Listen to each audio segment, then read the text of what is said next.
of place. Police manhunts for top-wanted fugitives end in different ways, but not usually with a knock-knock joke. This, though, is how a frantic 16-day dragnet ended for this accused international drug boss, who jumped bail and fled in the night, leaving behind the $4 million beachfront home he used as bail collateral. Although perhaps to him that's a pittance, given he allegedly financed a 900-kilo cocaine shipment worth an estimated $270 million on the street.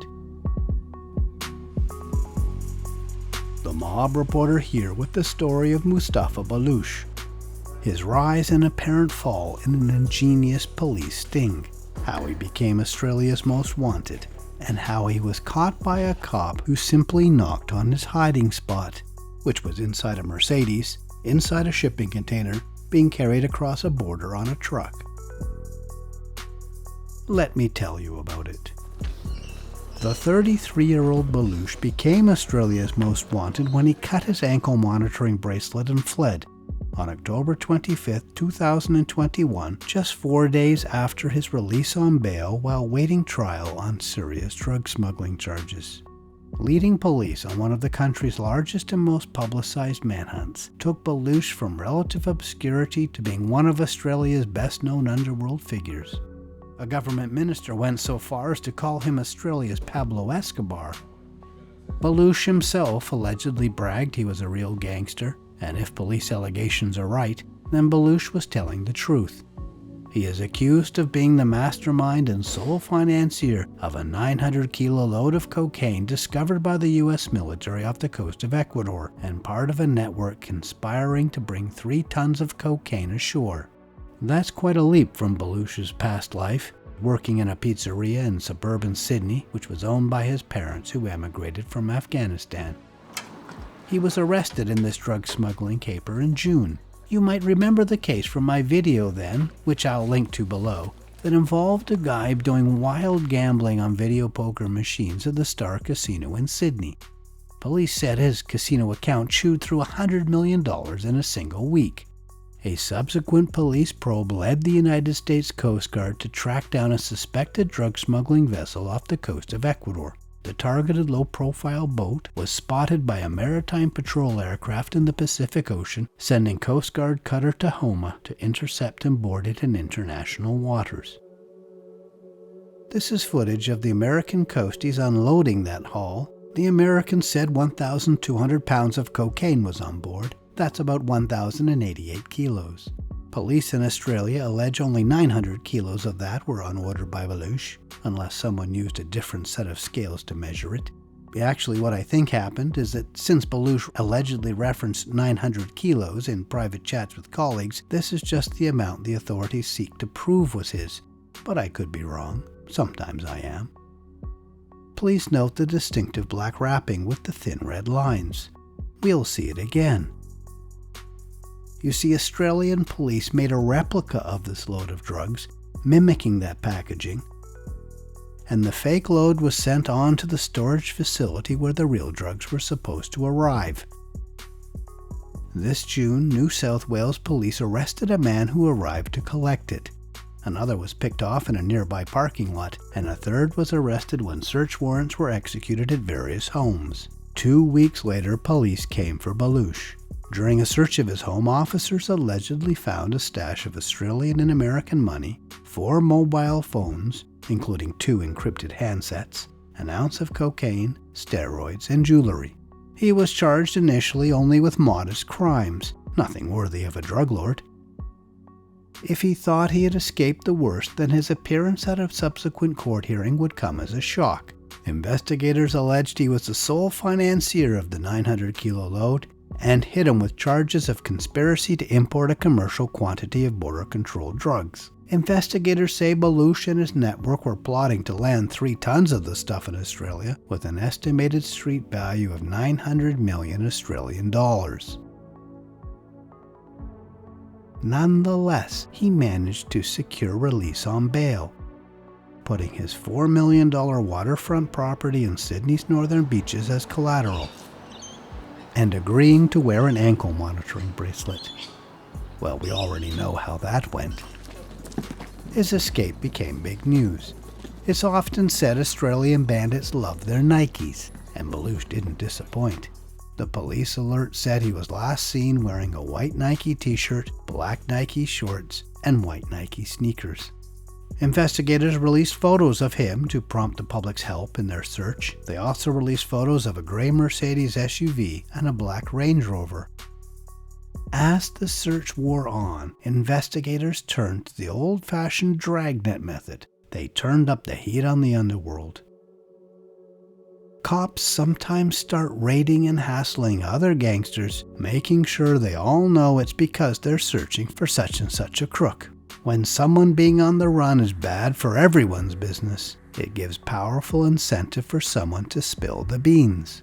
New South Wales police started knocking down doors and raiding homes, scooping up cash, drugs, contraband, and cell phones as they went. Police also made sure his underworld colleagues knew what a liability he possibly was. They entered hundreds of pages of his supposedly secret text messages in open court. Baluch, police allege in court documents, was a chatty chap, although to be fair to him, he thought his text messages were completely private and secure. He didn't know he was one of the many underworld figures who fell into the net of one of the great police stings of the decade, the Anom encrypted phone sting. Anom was an encrypted phone system built specifically to allow elite criminals around the world to communicate privately with each other. The problem for them was, in reality, it was all an ambitious police operation. The entire Anom system from start to finish was secretly run by the FBI and Australian Federal Police. I reveal a lot more about the Anom operation in a previous video. I'll put a link to that in the description below. Suffice to say, if Baluch was using Anom, he thought he was talking in private while actually being monitored by a law enforcement task force. Police allege Baluch had numerous Anom accounts and was chatting away with almost 24 elite criminals in Europe and Asia. Documents filed in court and revealed by local media allege Baluch was bragging while using Anom of having government pilots and custom agents on his payroll. He said courier company employees secretly worked for him, and he complained his corrupted pilots were normally reliable but were now too busy delivering COVID vaccines to fly in his cocaine. They were delivering doses, not dope. In one chat with a business partner, the two marveled over the sprawling home of their mentor, who was based in Montenegro. It looked like a castle, Baluch allegedly said. It was a real gangster place. His partner in the Balkans replied it was narco boss style. But their day was coming, they assured each other. We are now in high league, brother, his pals said. I think the pressure by police worked. There's evidence suggesting Baluch being on the run drew too much heat for other crooks to handle. At 1 o'clock in the morning on November 10, 2021, Queensland police stopped a truck as it crossed the state border from New South Wales. Police had been keeping an eye on trucks crossing the border. After, lo and behold, getting a tip. Officers said they were drawn to this particular truck because the shipping container it was hauling wasn't properly locked. During the stop, police said, an officer knocked on the container, and incredibly, someone knocked back. This is body cam footage of the interception.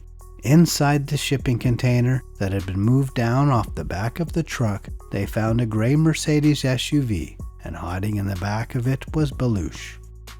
It's hard to know who was more shocked, Baluch or the cops. After a frantic 16 days, the huge manhunt was over. Now, despite some obvious slip-ups, Baluch is not a stupid man, so the only real explanation as to why he knocked back is he thought he was stopping at a drop-off point along his clandestine journey, and that the knock was a signal from a friend rather than a curious cop. Police added a new charge of breaching his bail, moved to extradite him back to Sydney, as well as charging the truck driver, who they found owned a trucking firm. Baluch was flown back to Sydney in a police plane, in handcuffs and leg irons, closely guarded of course. Here's footage of the extradition. Investigators believe he planned to sail from Australia to Indonesia, then Thailand, before flying to Europe to join colleagues in the Balkans. Even though the manhunt is over, police said they don't intend to stop pulling on those threads that were revealed by their dragnet. Investigators said they uncovered evidence of a wide criminal network, which they now hope to pick apart. Supporting my theory on an underworld snitch ending Baluch's run, the lead detective agreed the attention from the search had turned the criminal element against him. At a recent court appearance, Baluch didn't ask for bail. It's going to be difficult to get a judge to agree to that one again. He might have blown his one big chance. Knock knock. Who's there? Thanks for watching.